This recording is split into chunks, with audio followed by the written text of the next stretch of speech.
Okay. So it's 6 o'clock on September 7th. It is 73 degrees, which is finally cooler. So let's see what we got in store for today.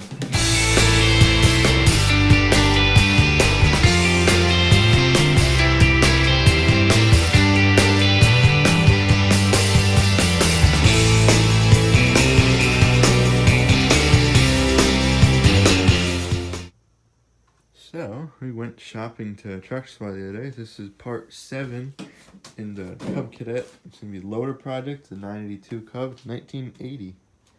For all you those wondering. So, we got the 8 bolts needed for the back half here. Got one there, up there, and down there. So that's for both sides, that's 8 there. And then we got pins for the front here for the bucket. They're 1/2-inch pins with the little washer on the end and a pin. So we're going to put the rest of the bolts in today. Wanted to just put some in just to try it. So I ended up going with 3.5 grade 8 bolts, or 3.5 inch, 1/2 inch grade 8 bolts. Those right there. Oh, grade 8. We got some grade 8 washers and some sort of nut. I don't know what kind they are. The lock nuts, but so the loader, this part, the subframe, it's kind of cool because the nut locks into part of the frame. So it's pretty neat. So let's go get some bolts in. I guess we'll start this one down here. And yeah, let's do it. So here we go. Getting the bolt in. I got my gloves on, just don't feel like putting my hands dirty today.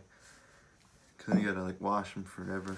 And this one especially has a lot of grease on it. So we're gonna pull that out. That was only like a 2.5 inch bolt. Yeah.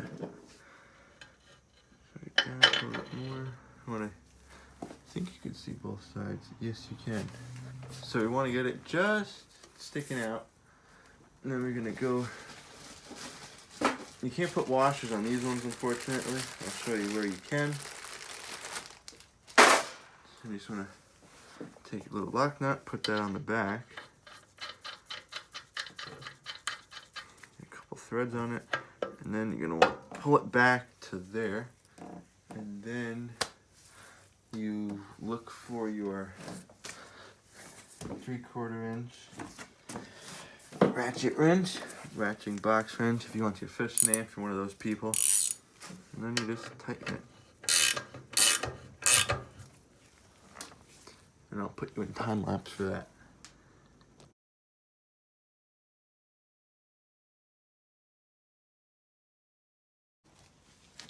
So one of these things I think just bent or whatever because the nut's not firmly seating in there. Let's see. That looks okay. I don't know what happened. But now when I go to loosen it, the nut just spins. So I guess we'll leave that one for now.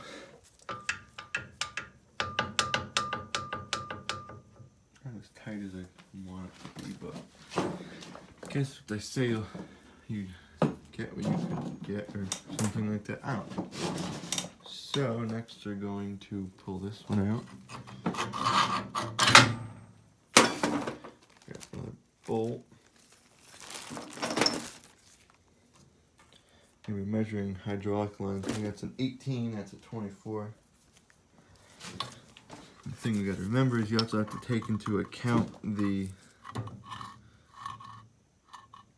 that the loader will be moving up and down and stuff. Set that there for a second. You can hopefully see that maybe. Somebody's trying to text me. Only they knew we were in the shop working on loaders. There we go. Get that on through. Now we're gonna take a lock nut. You don't technically need one, but box washers. Get them on there. So I think what I'm gonna do is get situated and come back so I don't bore you guys. Alright, so got those two in. I also put the other pin down there. But I figured out what happened here. Apparently there's too much shoulder on this bolt actually. So I'm gonna have to get some washers and space out the bottom. That's the only way to do it. But it's this base, or the shoulder sticking out past there.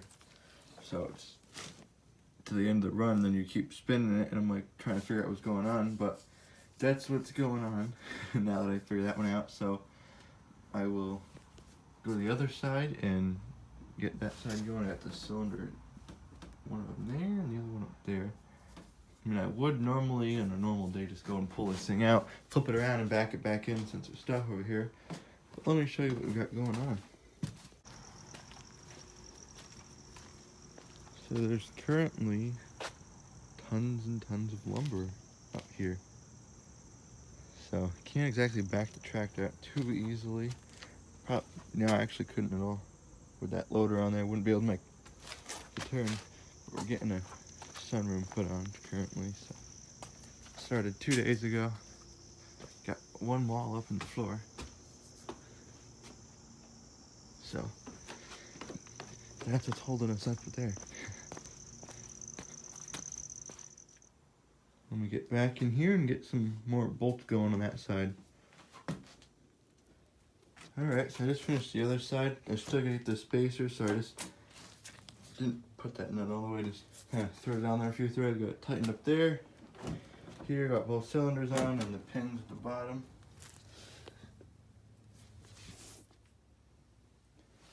So I know this video is kind of short, but that's pretty much all I got.